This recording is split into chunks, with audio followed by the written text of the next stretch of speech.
Welcome to the Millionaire Mindset and Strategy Secrets podcast, the podcast for visionary women ready to break through the old rules of business and step into next level leadership, income, and impact. My name is Maggie. I'm a business mentor, strategist, and former multi six-figure entrepreneur turned soul-led advisor for women who aren't here to play small. And I'm Stephanie, an ex-corporate gal turned serial entrepreneur, a CEO, mindset mentor, and boundary strategist. I help women clean up their time leaks so they can run their business on their terms. And if you've been feeling like you've outgrown your current strategy, you're craving smarter systems, deeper alignment, and more spacious success, you're in the right place. So every week, we'll dive into behind the scenes strategy, energetics, and mindset shifts that help high achieving women create thriving businesses that feel like home. This is where vision meets execution and $1 million growth starts from the inside up, inside out. Let's unlock your next level. Welcome back, everyone, to the Millionaire Mindset and Strategy Secrets podcast. Maggie and Steph here today to bring you the broken scale to seven figures blueprint. So today we're going to just talk all about some of the things that we see in the industry that we feel like are broken. So a lot of these are pain points that people have said, I'm really struggling with, this thing or that thing in pursuit to scaling to seven figures. Because, like we talked about in the last episode, it's not as easy as just posting your link and praying that somebody clicks on it anymore. You have to earn trust. And I think that is probably one of the biggest things that, when you're following these gurus, they've already gained trust from people. And I think a lot of times when you're in that scaling phase, right? Whether it's scaling from 0 to 1,000 or 1,000 to, 10,000, 10,000 to 1 million, whatever that scale is, you forget that you still have to nurture and earn trust. And, that's something that I don't see anyone talking about that online. Or if I do, it's very, very minimal when we talk about, nurturing. People will say you have to nurture your audience, but what does that mean? Like people don't know, what does nurture mean? Yeah, and in the last episode, we talked a lot about like people coming to you specifically, right? And saying like, I don't have leads, I'm posting these Facebook groups, it's not working. Posting isn't nurturing, right? It's Right. having and that's the thing, it's having the conversations and how are you really getting to know somebody and not with the intent to sell. And I love the analogy. I know it's been thrown around online a lot, especially by the gurus, but I think it still gets missed is you wouldn't walk into an in-person networking event or any space in your real life and say, hey, I sell this thing, do you want to buy it? That's just not the first thing that would come out of your mouth, right? But we have this weird thing that we do that online, and some of it comes from discomfort, and some of it comes from lack of knowledge of what to do. Um, but I love that we're talking about the things that don't necessarily work because just breaking down some of that gatekeeping and figuring out like where you're at in your business and the next step. You don't need to worry about 20 steps ahead, worrying about that next step.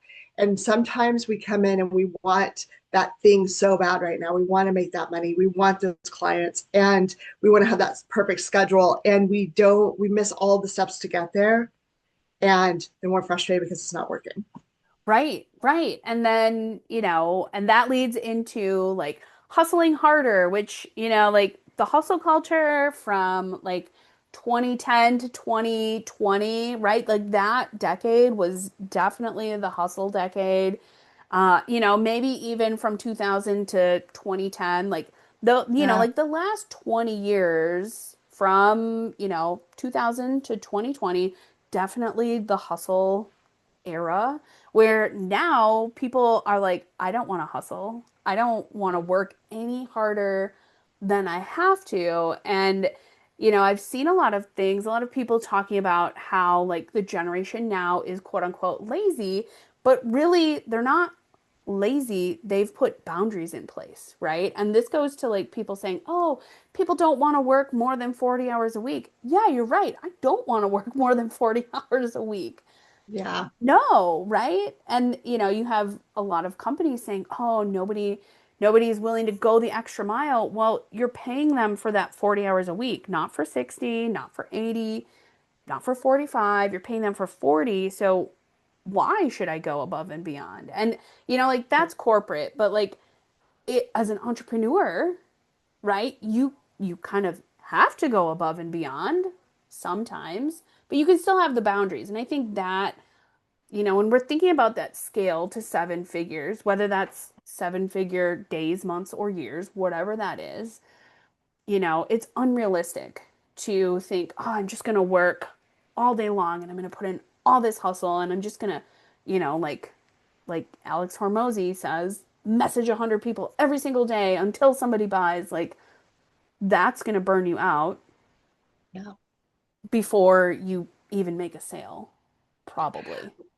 Right. And so, I think this is also one of those things of, yeah, messages that comes from like Russell Brunson as well, right? Like they do that whole thing. Russell Brunson learned from Alex Hormozy and then went and messaged like 400 people in an evening, right? So, of course, you make sales, it's a numbers game, but is it sustainable? And if you're in the hustle mode of getting leads, what does your deliverable look like? How are you Mhm. nurturing your clients that do come in? How are you delivering to them the service and the experience? I was connected with a friend that right now is in, I think Peru, Prague. The P word, countries, whatever. Anyway, was saying that she got out to dinner and had this really like amazing experience, right? So she goes to dinner and the service is impeccable, the food is delicious, but at the end of the meal was really what stood out to her. So the server comes over and says, like, hey, no pressure, but if you would like, we would love to have a Google review. It's all pulled up on the tablet. Server's name's on there. All she has to do is if she chooses to just fill this out. In the meantime, while that's sitting on the table, they bring her a free dessert and tea, right? So it's just this tiny little like 2-bite dessert, the tea, and she does a Google review. She's talking about how delicious the tea is, and they bring her over this little satchel of the tea to take home. None of that had to happen, but it was this mind blowing experience at the end, right? So, what are the things that you're doing to really make that experience so memorable? Or are you just, because this is where we get into talking about bro marketing, right? Are you just in a numbers game and you're just going hard? Are you Grant Cardoning, the 10X? Are you Alex Hermosi and Russell Brunson? Like those things, those worked and they obviously still do work, but they work in a different way. And when you're a female mom, spiritual, wooey entrepreneur, they're not going to work like that, right? It's going to suck your soul and you're going to burn out. You're going to burn out much faster.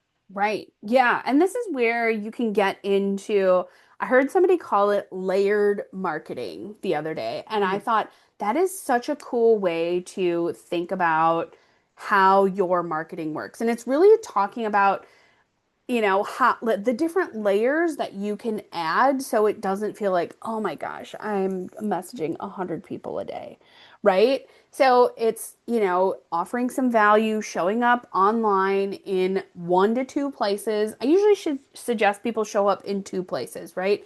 Because you're going to kind of have different people showing up in those spaces. So how can you show up and you can post the same things on 2 different platforms? Right? Like it doesn't have to be different things for different platforms. But how can you show up and nurture and speak to your potential audience and bring them in, right? What is your freebie and what does that freebie do for them? You talked about like that end goal or what is the outcome?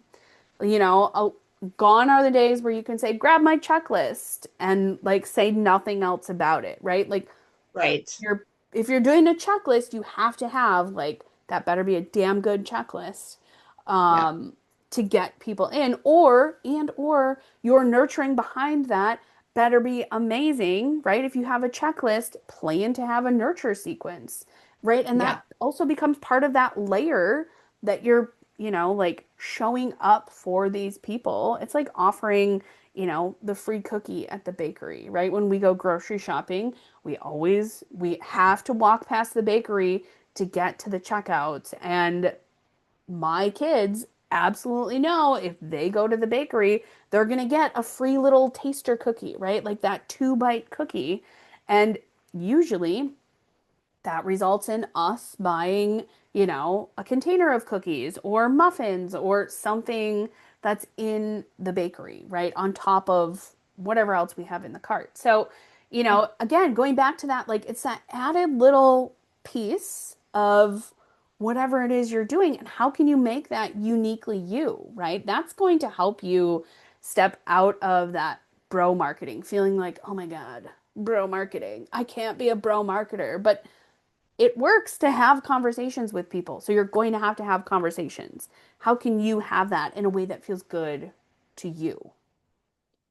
Right. You have to have a sales strategy, right? Like that's if you're in business, you have to have it doesn't matter what business you're in, you have to have a sales strategy. And that is something we will get into in a future episode for sure. But I think also to your point, figuring out what works for you because you say like you can post things the same thing on different platforms. Absolutely. I this year went to where I'm posting one type of content per platform, and this is my year of testing, right? I want to see like what works and what doesn't work, what's resonating with people, what isn't. Because some of the stuff that I talk about, some of the stuff you talk about, people glaze over, right? It's not exciting, it's not sexy. They don't want to hear about tracking, they don't want to hear about setting boundaries. They just want to have the money coming in so they can take the time off. They want the money coming in so they can have financial freedom. But if you don't put these systems in place and these boundaries in place ahead of time, you're always going to be in that hamster wheel, right? I mean, you and I have seen how many coaches that were six-figure coaches, they're like completely broke because they never learned that profit first method or how Mhm. to really like have that time to just end their day and not be working 24/7. And I've seen coaches go into, not really rehab, but like taking like completely burning their business down and taking time off, right? So that they could rest and recuperate. And that's not what any of us want for sure. And so you have to find the thing that works for you and also not set the unrealistic expectation and not try to do everything as a solopreneur. It's something you and I talk about all the time, right?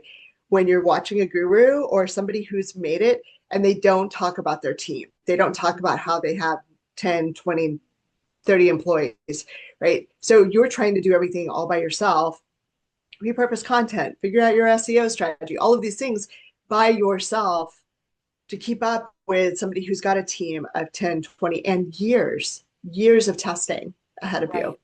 Yeah. And I think, what you brought up there, the testing, right? Like not being afraid to test into things, but also like not being afraid to see like, okay, you said this is your year of testing. And I think that's amazing because it takes more than a week. It takes more than a month, right? It takes like probably 3 to 6 months to really kind of get some good data coming in to see, okay, when I post this thing on this platform, this does well. When I post this thing on this other platform, it doesn't. Like here are what people are wanting on different platforms and how can I give them more of that? But also, how can you establish a routine?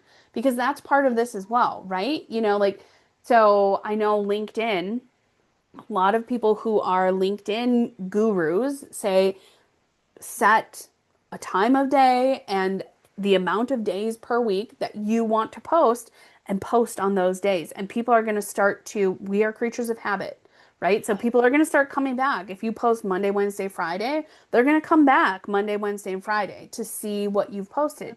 You don't have to post 27 times a day. And you can do the same thing on Instagram. You can do the same thing on Facebook, on TikTok. The gurus are going to say, do more, do more, do more. And while, yes, it can help, it can also burn you out and you might not get the results that you want. So, establishing that system, right? And when we talk about systems, I know a lot of people will say, make sure you have your systems in place. And automatically, most people think, like, oh, I have to have like Kajabi, go high level, like this Right. complex thing, when really, no, it can be just a tracker spreadsheet to say, okay, here are the places I'm going to post. Here's what I'm going to post. Here are the days of the week I'm going to post. I'm going to put a cute little check mark in the box when I've done the thing. And here's the analytics on it. Here's how many likes I got. Here's how many comments I got. Here's some notable comments, some questions, right? Like taking in that data is much easier to sort through, right? And to see like, oh, when I post on Mondays on Instagram at 9 o'clock in the morning, wow, people really, it doesn't matter what I post, people really love to interact with me at that time of day. So, when you can kind of step into that, it takes out all of the like emotions and the theatrics Yeah. of like, oh my gosh, I'm posting in 27 places and no one is commenting. Well, okay, but like, what's the reason behind it? Yeah, I love that. I would even go as far as to say, like, way dumb it down, right? Like, if you are new to this, grab a post-it note. What are the two platforms? You can post wherever you want to post, but what are the two platforms you really are going to track and post consistently on? So if you are posting, if you want to post 3 times a day on Instagram, do your 3 check marks, right? Just on your posted that day, and then just track your content, like the top three and the bottom three performing posts, and see what try to figure out what hit in your top three and your bottom three. How can you tweak it and see if it hits again or hits better, lands better next time? So these are things that, start small and baby step it up where you really have a good tracking system, because we can also get weeded, right? And setting up the system and not doing the thing. I know for me, I again this year have decided, in the kind of trial and error of different platforms, which in the secret podcast you'll hear the reason behind this was, me losing my Facebook, but you'll hear that story in the secret podcast. Um, it's also, what do I like? What platforms do I like? I have no intention of going into 2026 on all the platforms I'm currently on, but maybe I love them all, and maybe I enjoy them each differently for different reasons. I don't know yet, but I know, like, I want to see, and I want to see for myself where it lights me up, and I want to see where I'm getting the traction on the things. So, figuring out that system, I think, is a really good thing. Just starting really, really small. What's the one thing you're going to track for the next 30 days? Hmm. Yeah. And I know when I was having problems, quote unquote, like showing up, right? So this is probably like I would say mid 2021. Um, yeah, it had to be mid. It was like it was August of 2021. I challenged myself to show up every day for 30 days. So August is my birthday month, and like so every day I just showed up and I think I chose reels, right? So I chose to do one reel every day. It could be talking, it could be like whatever. It didn't matter. Whatever I felt like doing.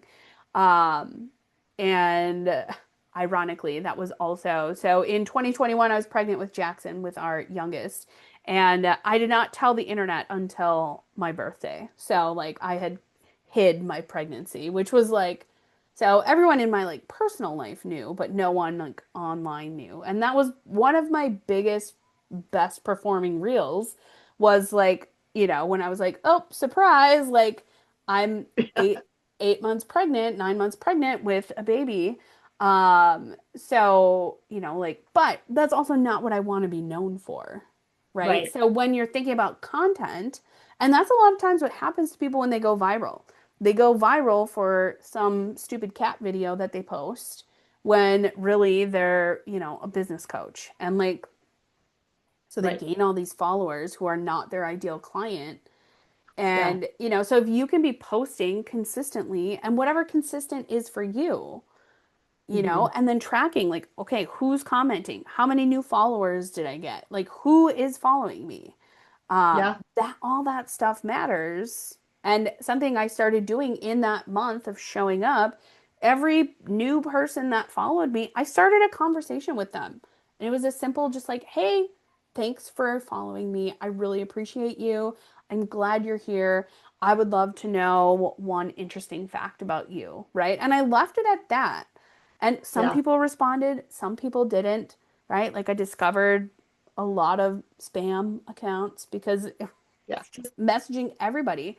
But it also opened the door to conversations. And that's where I started realizing how important conversations are and where those conversations can start that can lead to warm and hot leads.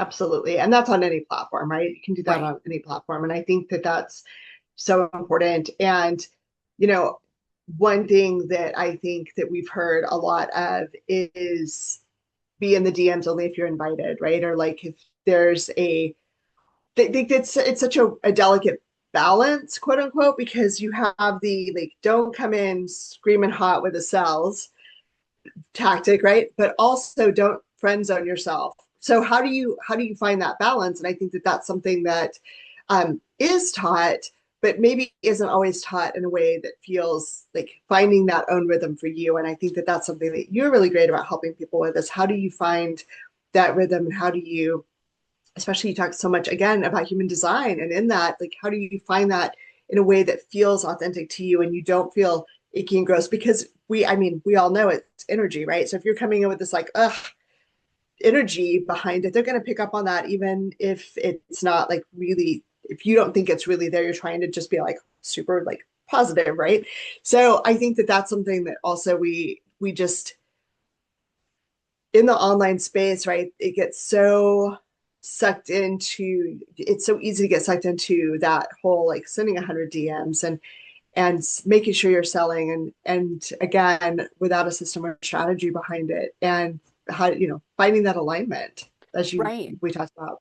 Yeah, and when you think of the pursuit of the scale, right? The scale to whatever that end goal number is, because we all have that, whether it's five-figure days or months or six, seven figures, eight figures, nine figures, whatever. In that pursuit of the scale, if you don't have a strategy, but also if you don't understand what do you like to do. I love the DMs. I love them. I feel like the DMs are the next best thing to email, right? Where I Yeah. can be really real with people in my DMs and say, "Oh, how are you doing today?" And have Hmm. that conversation and, like not be afraid to be like, "Oh, I saw your post in XYZ Facebook group, or I saw your post today talking about ABC. Like, did you know that I help people do that kind of thing? Like, would it be valuable to you to have a conversation about it?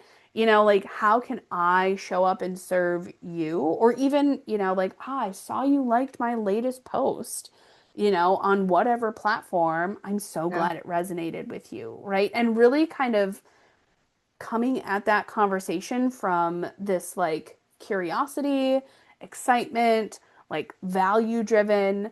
And I know value gets a lot of shit, right? Like people are like, don't offer too much value. And I would echo similar, but also like it's kind of like offering that free cookie at the grocery store, right? In the deli.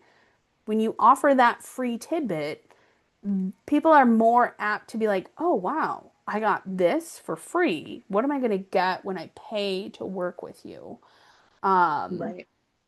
and, there's definitely like that people pleasing line, right? And if you're a manifesting generator, super easy to be like, here are the 37 things that I offer. I'm going to give them to you all. I'm going to fire hose you with all this information, right? Instead of like kind of pulling back and being like, okay, like here, these things are what I have to offer.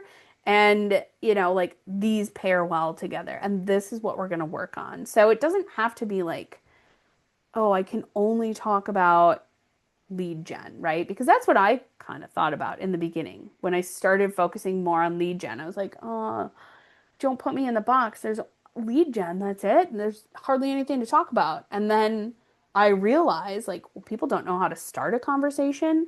They don't Right. know how to stay out of the friend zone. They don't know how to utilize their human design, like what is actually like uniquely within them. They don't know how to start conversations. They don't know how to end conversations. They don't know how to make their content, create the conversation. So Yeah. like there's so much, Yeah. right? So, like understanding that when you're in the pursuit of a scale, right? Like when you're moving the needle, it's often the simple things, right? So, if you're trying the bro marketing tactics, right? If you're trying to just hustle your way through it, oftentimes you have to take a step back and go, okay, what do I actually want?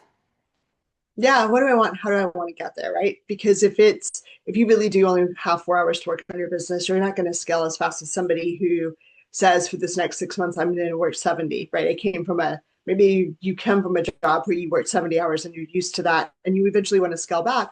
Those are two very different tactics. And so figuring out your time, figuring out what you want to do, figuring out how to measure what you want to get to. And I would say, starting with, I mean, there's the book, I can't remember, I think it's Brian Tracy wrote Eat the Frog. I think so. Right. Doing those hard things that are uncomfortable, the very first thing. And oftentimes that is those sales activities.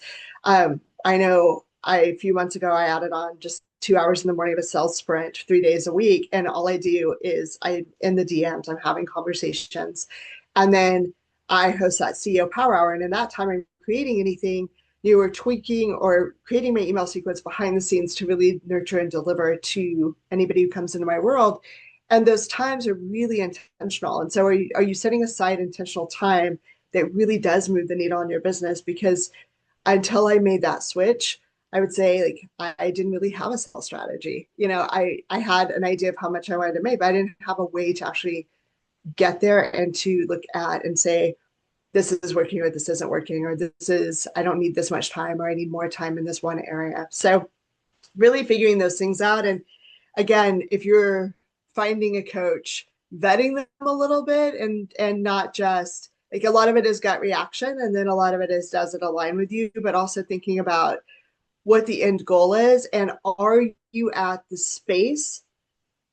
Like, are you coming into their world already having the tools and the skill sets to take it to that next level? Because if they're 5 steps ahead of you, that's a hard learning lesson, right? I mean, Yeah. I know I've done that, and it's a hard lesson to learn. It is. It is. And I think a lot of what you're talking about also leads into being in integrity, right? Like, are you doing the things that you said you're going to do, even when no Yeah. one is listening, right? So if you Yeah. say, I'm going to show up and post 3 times a day on Instagram for the next 30 days, like, do you have a plan for that?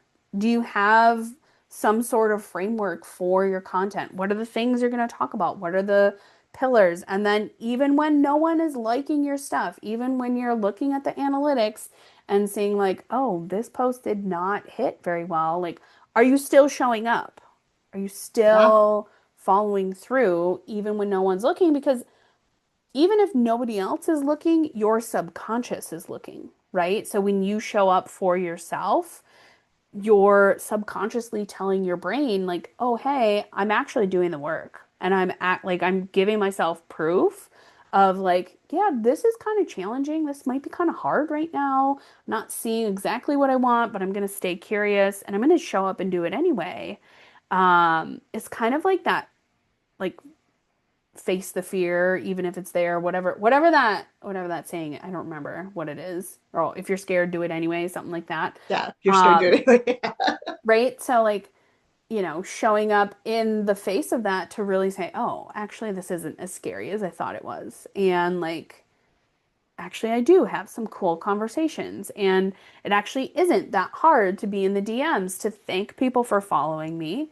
And, but also, like, understand, like, what do you want to do? Do you want to have DMs? Do you want to have a DM strategy? Because if you don't, then don't have it.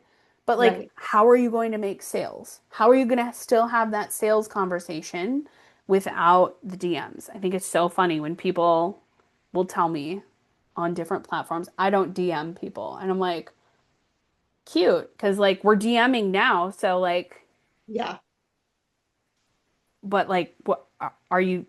I don't understand, right? That's one of those, like, Yeah. I don't understand how you wouldn't have a conversation in the DMs, because really, if you think about brick and mortar, people are going to walk in and they're going to walk through the door and you're going to say, "Hi, welcome to my store. I'm Yeah. so glad you're here." Right? And that's a direct correlation to a DM, to say, Yeah. "Hey, thanks for following me. I'm so glad you're here." These are things I talk about. Well, and I think to your point, the strategy too, right? Like as you were talking, I was like, yeah, you can do a master class, you can do a challenge, you can do a workshop. How are you getting people to those things? And everybody complains about the algorithm changes all the time. But the one thing that stays consistent is if you're connected to somebody, you're going to see their stuff, they're going to see your stuff. And so the more connections you make and the more active you are in those connections, whether it's DMing or commenting on their post or tagging, right, connecting them with somebody else, you're going to continue to make that network stronger and stronger. And so, yeah, strategy is where it's all at, right? And Right. just really knowing what you're doing and when. And I think that that's one of the things that is the biggest shift that I have had, and the biggest thing that I would say I have decided to put down, like that narrative from all of those, like just hustle your way to the top or fake it till you make it, is setting those boundaries around my own time and my own integrity and the way that I want to show up and do things. First of all, feels far more authentic. And so then I'm making better connections and people are drawn to my content more and getting into my DMs and asking questions. Right. And so it's when you can really set those really strong parameters around what you're doing and you have that plan, everything's not going to land and that's okay. But you have that data and you can look at it. That's where you start to make that shift and you get out of that hustle mode and you start really making income and you really start having space to breathe.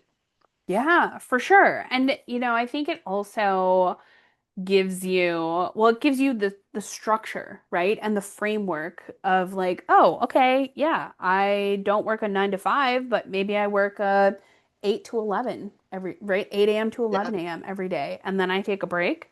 And then, maybe I put in another hour or two of work in the evening. It doesn't matter, right? But also, Right. when we think about this from like energetics, from the woo, right? From the human design perspective, your profile can really give you some of those keys to like, okay, how do I best connect with people? Those numbers in your profile numbers are really key for you to see like, oh, here's what feels best for me when I Right. connect with people. Maybe here are some things that I might get stuck on, right? Like for me, I'm a 1-4 profile, which means like I love to learn and I love to talk to people. I love to network.